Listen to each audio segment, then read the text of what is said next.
నమస్తే అండి. నా పేరు అంబటి శ్రీజ. నేను రాంబాబు గారి మూడో అమ్మాయిని. అమెరికాలో ఉంటాను. అయితే నేను మీ అందరి ముందుకు ఎందుకు వచ్చానో మీకు ఈ పాటికి అర్థమై ఉండాలి. మా ఇంటి మీద 3 రోజుల క్రితం పెద్ద దాడి జరిగింది. అయితే ఈ దాడి ఎలా మొదలైంది? రాంబాబు గారు గుడికెళ్ళి తిరిగి ఇంటికి వస్తుంటే కొంతమంది టీడీపీ వాళ్ళు కర్రలు పట్టుకుని, రాళ్లు పట్టుకుని ఫిజికల్ అటాక్కి వస్తూ థ్రెటన్ చేస్తూ ఆయన రెచ్చగొట్టే ప్రయత్నం జరిగింది. కొంత బూతు పదజాలం వాడుతూ ఒక మహిళ.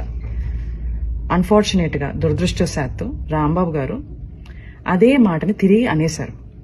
ఆ స్పర్ ఆఫ్ ద మూమెంట్ లో ఇంటికి వచ్చారు, రియలైజ్ అయ్యారు, ప్రెస్ మీట్ పెట్టారు.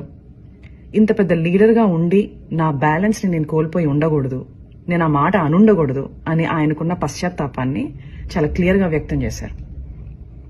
అయినా వాళ్ళు తృప్తి చెందలేరు. లీగల్ కాన్సిక్వెన్సెస్ ఫేస్ చేస్తానని కూడా ఆయన చెప్పడం జరిగింది. కానీ వాళ్ళకి వేరే ఎజెండాస్ ఉన్నాయి.